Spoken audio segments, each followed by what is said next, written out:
እንግዳው ከእግዚአብሔር ጋር መነጋገር የሚፈልግ ይጹም። ከሰይጣንና ከስጋው ጋር መነጋገር የሚፈልግ ደግሞ ይብላ። ምርጫው እናንተ። ሙሴ ይሄንን ጾም ጾሞ እግዚአብሔርን አነጋገረ። ከዚህ በላይ እድልስ አለ ወይ? እግዚአብሔርን ከማነጋገር በላይ ምን እድል አለ? እግዚአብሔርን ለማነጋገር 100 ዓመትስ ብንራብ፣ እግዚአብሔርን ማነጋገር እኮ የነፍስ ጥጋብ እኮ ነው። እግዚአብሔርን ማየት፣ እሱን መስማት። አጸም ዘይነብበኒ እግዚአብሔር አምላኬ እስመ ውእቱ ይነብብ ሰላም ለሕዝቡ። እግዚአብሔር ንግግሩ ሰላም ነው፣ ልብን የሚያረጋጋ። የእግዚአብሔር ንግግር የሞት ማሰሪያን የሚቆርጥ ነው። ተራራን የሚያንቀጠቅጥ፣ ባህሩን የሚከፍል፣ አናብስትን የሚለጉም፣ እሳትን ጸጥ የሚያደርግ፣ መቃብርን ሳይከፈት ሙት የሚቀሰቅስ ነው። ጌታችን ኢየሱስ ክርስቶስ አልዓዛርን የቀሰቀሰው በቃሉ ነው። እግዚአብሔርን መስማት ትልቅ ነገር ነው። እንግዲህ እግዚአብሔርን መስማት ከፈለጋችሁ ጾሙ እስከ 9 ሰዓት። ሰዓቱ ይቀነስልን። መብራት ኃይል ልትከፍሉ ስንት ሰዓት ነው ወረፋ የምትይዙ? ይቀነስ በሉና እስቲ ይቀንስላችኋል። አይ ወረፋው ረዝሟል ብላችሁ እስኪ ኑ። አይ ወረፋው በዛ አልከፍልም ብትሉ ምን ይሆናል? እኔ አላውቅም የሚሆነውን ከተማ ስለማልነው። ሳስበው ግን የሚሳካ አይመስለኝም። ወረፋው ረዝሟል እስቲ ይቀነስ። ወደ ነው ምን ይደረጋል? ኑሮ አይደል እያላችሁ ነው የምትሰለፉ። እና ይሄም ኑሮ ነው። እንግዲህ ኑሮ ነው። እስከ 9 ሰዓት ሰልፍ በሉ እግዚአብሔርን ለማግኘት። እንዲያው ለምን ቀኑ ሙሉ አንራብ? አሁን ሸክም አይደለም፣ እግዚአብሔር ሸክም እያከበደብን። አሁን ብዙ ሰው የሚመስለው ከኢትዮጵያ ኦርቶዶክስ ተዋሕዶ ቤተክርስቲያን ውጭ የሆነ ሰው የሚያስበው ምንድን ነው? እግዚአብሔር ኦርቶዶክስ ሸክም እየጫነ የለም፣ ሸክም እያቀለለችልን ነው። እግዚአብሔርን ምሰል ተው። መብላት እንስሳዊነት ነው። ስትጾም እግዚአብሔር ነው የምትመስለው። ከፍ የምታደርግ ቤተክርስቲያን እኮ ናት። እንስሳ ከመምሰል መልአክ ወደ መምሰል፣ እግዚአብሔርን ወደ መምሰል ማሳደግ እኮ ነው። ሰውነትን ከፍ ማድረግ ነው። የሰውን ልጅን ባህሪ የሚያከብር ነገር እኮ ነው ይሄ። እዚህ የእግዚአብሔር ቤተሰቦች ከፍጥረት ሁሉ የከበረ ማን ነው? ሰው በሉ። ከሰውና ከጅብ በሆድ ማን ይበልጣል? ምን አለ? ጅብ በሉ። እሺ ትክክል በሉ። ማን ይበልጣል? ጅብ አይደል? ግን ትልቁ ፍጥረት ማን ነው? በሆድ የሚበልጥ ማን ነው? ይሄ እንግዲህ ስለዚህ አንፌር ነው ማለት ነው። እኛ ከበለጥን በሆድ መብለጥ ያለብን ማንን? እኛ ነበር መብለጥ የነበረብን። የከበርን ፍጥረታችሁ እናንተ ናችሁ ብሎ ከጅብ ያነስን ከበላን ተበድለናል ማለት ነው። መብታችን እንግዳ ምንድን ነው ካላችሁ የሰው ክብሩ ምግብ አይደለም ማለት። ትልቁ ፍጥረት ትንሽ ይበላል፣ ያነሰው ፍጥረት ትልቅ ይበላል። ለምን? ትልቁ ፍጥረት ትንሽ የሚበላበት ምክንያት የሰው ክብሩ ምግብ ስላልሆነ። አሳማ ብዙ ይበላል። አሳማን ግዛ ተብሎ የተፈጠረው የሰው ልጅ ግን ትንሽ ይበላል። አህያ ብዙ ይበላል። አህያን የሚነዳት የሰው ልጅ ግን ትንሽ ይበላል። አንድ አቅማዷ ፉርሽካ የበላችውን አህያ ግማሽ እንጀራ የበላ ሰውዬ ነው የሚነዳት። አየው፣ ሆድ አያከብርም ጌታዬ። ሆድ ያስነዳል እንደ አህያ። ሙት ከልቤ እኮ ነው እንዴ፣ እውነቴን እኮ ነው። ሆድ እንደ አህያ ነው የሚያስነዳ። ሆዳም ከሆናችሁ ትነዳላችሁ። እውነቴን ነው። ገባችሁ? ሆድህን ከቀነስክ ትመራለህ ማለት ነው። ሆዳም ከሆንክ ትነዳለህ። እንደዚህ ነው የምትሆነው። ሆዳም ሰው ምንጊዜም እንደተነዳ ነው የሚኖረው። የራሱ ሀሳብ የለውም። አህያ ምን ሀሳብ አላት? መንዳት ነው። አትኑ እንደዚያ። ጹሙ። ከጾምን ነው እግዚአብሔር የሚያከብረን። ከቃሉ ጋር ናችሁ? ከቃሉ ጋር ናችሁ ወይ? አዎ። እግዚአብሔር ከሁላችን ጋር ይሁን። እግዚአብሔርን የመነጋገሪያ ጾም ሙሴ ግዛ ምን አደረገ? 40 ቀን ጾመ። ከግንባሩ ላይ ብርሃን ሳለበት እግዚአብሔር። የእግዚአብሔር ብርሃን እንዲሳልብን የሚያደርግ ጾም ነው ይሄ ጾም። የእግዚአብሔርን ብርሃን፣ ያንን ብርሃን ከመልበስ በላይስ ምን አለ? ያ ብርሃን ባለበት ደግሞ መኑ ዘይደምሮ ለብርሃን ውስተ ጽልመት፣ ጨለማን ከብርሃን ጋር አንድ የሚያደርገው ማን ነው አለ ቅዱስ ጳውሎስ። እንግዲህ ተመልከቱ፣ ስንጾም የእግዚአብሔር ብርሃን በእኛ ላይ ይሳላል። የእግዚአብሔር ብርሃን በእኛ ላይ ሲሳል ደግሞ ጨለማው ዲያብሎስ ከኛ ጋር ህብረት የለውም። ቤታችን መበጥበጥ አይችልም። አይምሯችን መበጥበጥ አይችልም። ለምን? ብርሃን ለብሰናል። ሙሴ ብርሃን ለብሶ ሲመጣ ታች የነበሩት ጣዖታት ተሰባበሩ። የሚጾም ሰው የሐሰት አማልክትን ይሰብራል፣ አጋንንትን። ብርሃን መልበስ ከፈለጋችሁ ጹሙ፣ መጨለም ከፈለጋችሁ ብሉ። የሚጾም ሰው የብርሃን ልጅ ነው። ሙሴ ጾመና ምን አደረገ? ከእግዚአብሔር በ10 ጣቶቹ የተጻፈ ምን ሰጠው? ታቦት። አስደናቂ ነገር ነው እኮ አላችሁ እንዴ! እግዚአብሔር የጻፈውን መጽሐፍ ተቀበለ። ቀለል ያለ ምስላች እናንተ እኮ ከዘፋኝ ስታስፈርሙ አይደል የምትሉን? ያውቃችሁ ይሄ ዘፋኙን ፈርምልኝ ስትሉ አይደል የምትሉን? እግዚአብሔር የጻፈው ደብዳቤ ግርም እኮ ነው የሚያደርገው። ከእግዚአብሔር መልእክት እንዲሰጣችሁ ከፈልጋችሁ ጾሙ። ደግሞ ሽልማት የሌለው ጾም የለም። እኔ በዚህ እርግጠኛ ነኝ። ሽልማት የሌለው ጾም የለም። የጾሙ መጨረሻ ላይ ሽልማት አላችሁ። ሽልማቱ ግን እናንተ በሚገባችሁም በማይገባችሁ መንገድ ሊሆን ይችላል። ያን ማስተዋል ደግሞ አስተዋይ ነፍስ ይፈልጋል። ከእግዚአብሔር ስጦታ እግዚአብሔር ምንድን ነው የሚለው? ለሙሴ በእጁ ጽፎ ሰጠው አይደል? ዛሬ ስለኛ ወበከመ ይጻፍ መጽሐፍ በቀለም ከማሁ ይጻፍ ልቡናነ በመንፈስ ቅዱስ። መጽሐፍ በቀለም እንደሚጻፈው ልባችን ምን ይላል? በመንፈስ ቅዱስ እጅነት ይጻፋል ይላል ቅዱስ ዮሐንስ አፈወርቅ። በመንፈስ ቅዱስ እጅነት ይጻፋል። ዛሬ እግዚአብሔር ልባችንን እንዲጽፍበት እንዲቀርጽበት፣ እነዚያ ብሩካት እጆቹ ሰማይን አንጠልጥለው ያጸኑ ምድርና ሰማያትን ሁሉ የባረኩ እነዚያ የተባረኩ የእግዚአብሔር እጆች ብሩክ እጅ ያ እጅ በልባችን እንዲጽፍ ከፈለጋችሁ፣ ስጦታ፣ ጥበብ፣ ዕውቀት በህሊናችን ሰሌዳ እንዲጻፍ ከፈለጋችሁ ጹሙ። መደንቆር ከፈለጋችሁ ብሉ። ከቃሉ ጋር ነች። ነቢዩ ኤልያስ ከኤልዛቤል ተሰዶ ሲሄድ መልአኩ አመጣና ተበሳጭቶ ወስዱት እንዲሁ ከዚህ ሁሉ መከራ እንግዲህ ግደለኝ አለ ይላል። ግን ኤልያስ ሞት ፈርቶ ሳይሆን ሰማዕትነትን ስጠኝ ማለት ነው ይላል ቴዎዶሲዎስ የሚባል ሊቅ ሃይማኖተ አበው ላይ ሲተረጉም። እባክህ ሰማዕትነትን አትንፈገኝ ሲል ነው እንጂ ኤልያስ ተናዶ አይደለም፣ ፈርቶ አይደለም ኤልዛቤልን ይላል። ዛፍ ስር ተኛ ይላል። ከተኛበት መልአኩ ቀስቅሶ ብላ አለው፣ አበላው። በላና ተኛ።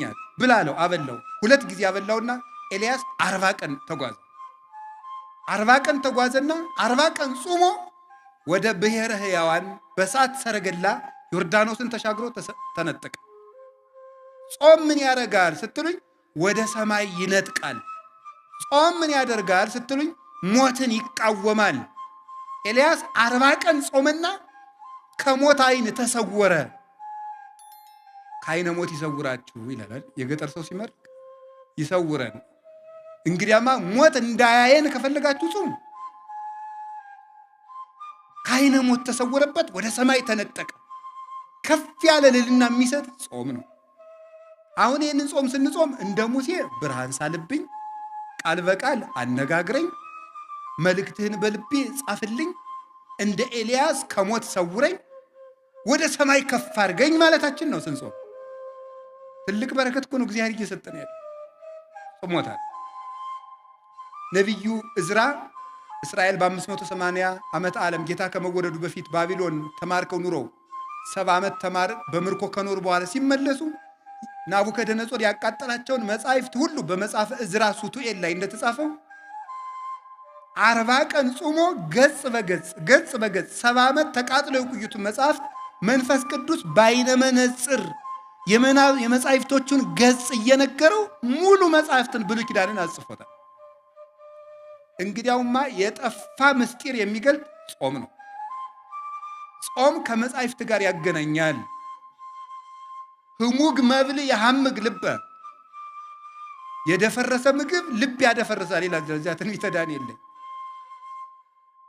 የሆነ ያልሆነውን እያጠራቀመ 24 ሰዓት ያለ ጾም የሚበላ ሰው መጽሐፍ መመርመር አይችል፣ አይገባው። መጽሐፉን ሁሉ የሚተረጉመው እንደ ሐሳቡ ነው የሚተረጉመው። እንደሚመቸው ነው የሚናገር። ስለዚህ የጠፋ ምስጢር የሚገልጥ ጾም። አባቶቻችን ይሄንን ጾም ጾመው ብዙ በረከት አግኝተውባታል። ሞትን ተቃውመዋል።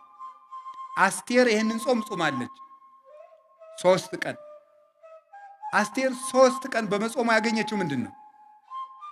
በ127 ሀገሮች በሙሉ ተበትነው የነበሩ የሞት ደብዳቤ የተጻፈባቸውን ወገኖቿን ከሞት አድናለች። 3 ቀን ጾማ እግዚአብሔር ለምና በ3 ቀን ጾም የአንድ ሀገር ሕዝብ ሊጠፋ ሲል ሰይፍ ያስመለሰ ጾም ነበር 3 ቀን። አሁን ከህዳር 15 እስከ ታኅሳስ 9 44 ቀን ነው የምንጾመው። 3ቱ ቀን ጾመ አስቴር ነው። 40ው የሙሴ ኤልያስ የነቢያት ነው። 3ቷ ቀን ምን ያደረገችበት ነው? በ3 ቀን ጾም የሀገር ሞት አስቀርታለች። እኛም ይህንን ጾም ስንጾም በሀገር የሚመጣ ሰይፍ ይመለሳል። ደም እናደርቃለን። ስንጾም በሚገባውን ታርቀን ይቅርታ ይዘን በተሰበረ ልብ ከጾም ሰይፍ ይመለሳል። የሀገር ሰላም ይመጣል። ወገን እንዳይጠፋ እናደርጋለን። ይህ ነው። ይሄ ጾም ምን ያደርጋል? የአስቴር ጾም ምን አደረገ? በንጉሱ ፊት ግርማ ሞገስ ሰጣት።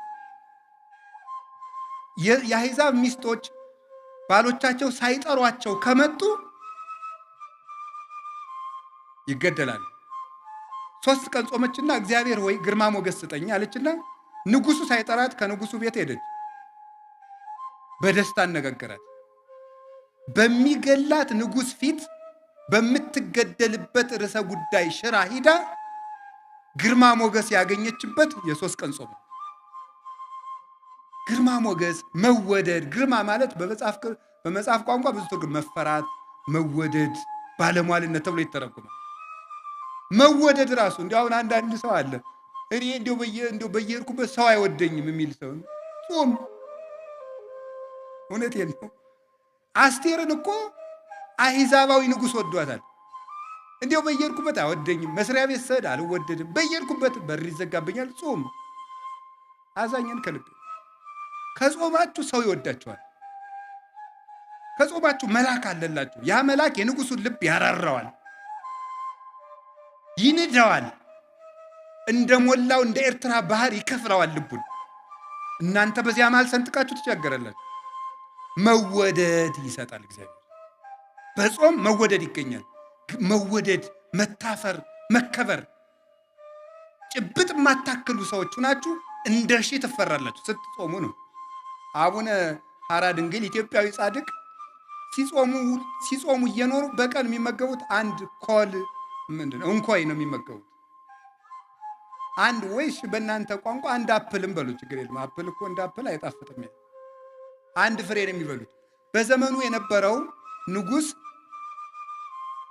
ሱስንዮስ በሃይማኖት ስለተለያዩ ነገር ተሰርቶባቸው ሊገላቸው ፈልጋቸው አስጠርቶ ጎንደር ወሰዳቸውና ለምንድን ነው እማትጾም? ማነው ለምንድን ነው እኔን የምትቃወም ሊል ነው የጠራቸው። ሂደው ግን ከቤተ መንግስት ሲቆሙ ለምን ጠራይ ሲሉት እንዲሁ እንድትባርከኝና ሰላም ልል ነው ብሎ ነው የሰደደው። ለምንድን ነው እንደዚህ ያደረገ ሲባል ግርማ ሞገስ፣ የተራቡለት ክርስቶስ፣ የተጠሙለት ክርስቶስ፣ እናት አባት የተውለት ክርስቶስ፣ ብቻቸውን የተሰቃዩለት ክርስቶስ፣ ከፍቶታት እኮያት፣ ከአጣውር ኩሳት፣ ከስጋ ጋር፣ ከአጋንንት ጋር፣ ከአራዊት ጋር፣ ከብርድ ጋር፣ ከፀሐይ ጋር፣ ከብቸኝነት ጋር፣ ከስደት ጋር የታገሱለት ክርስቶስ ግርማ ሞገስ ሰጣቸው። እናንተ ተከሳችሁ በሄዳችሁ ጊዜ እናንተ የምትናገሩ አይምሰላችሁ፣ የሰማይ አባታችሁ መንፈስ በእናንተ ላይ ይናገራል ያለው ተፈጸመላቸው። ወመምህር ዘይትቃወም ለነ፣ የሚከራከርልን መምህራችን ክርስቶስ ነው የተባለ ለዚህ ነው። አንደበት ይሆንልን። ዝግ የሆነው አንደበታችሁ በተከሰሳችሁበት እየሰረቃችሁ ተከሰሱ አላልኩም። በምትገደሉበት አፍ ስም ግርማ የሚሰጥ ጾም ነው። የሚንበለበል ሰይፍ የሚመልስ ምንድን ነው? ጾም ነው። እንደዚህ ብቻ አይደለም። የሁል ጊዜ ስቃይ አውሬ የሆነው ሃማ የተገደለው በአስቴር ጾም ነው። ይገርማል። ጾም ማለት ያለ ሰይፍ የሚዋጉበት ረቂቅ የብርሃን ሰይፍ ነው። አስቴር ወገኖቿን የሚጨርሰውን ሐማን ለመጋደል ሰይፍ አልታጠቀችም፣ ጾመች።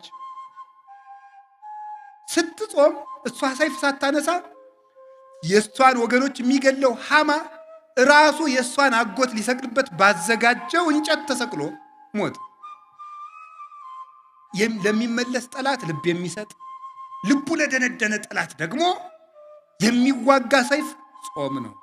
ዮዲት የምትባለው 3 ቀን ጾማ ነው የእስራኤልን ጠላት ንጉሥ ያሸነፈችው። ጾም ጠላት ያሸንፋል። ይሄ ብቻ አይደለም፣ የተዋረደውን መርዶክዮስን ሹመት ሰጠው፣ ክብር ይሰጣል። ጾም ወድቆ የነበረውን ሐማ ስላልሰገደልኝ እገለዋለሁ ያለውን መርዶክዮስን በሐማ ወንበር ያስቀመጠ የአስቴር ጾም ነው። ጾም የተዋረዱትን ከፍ ያደርጋል፣ ትዕቢተኞችን ያዋርዳል። ጾም ወደ ክብር መውጫ መሰላል ነው። ይህንን ነው የምነግራችሁ።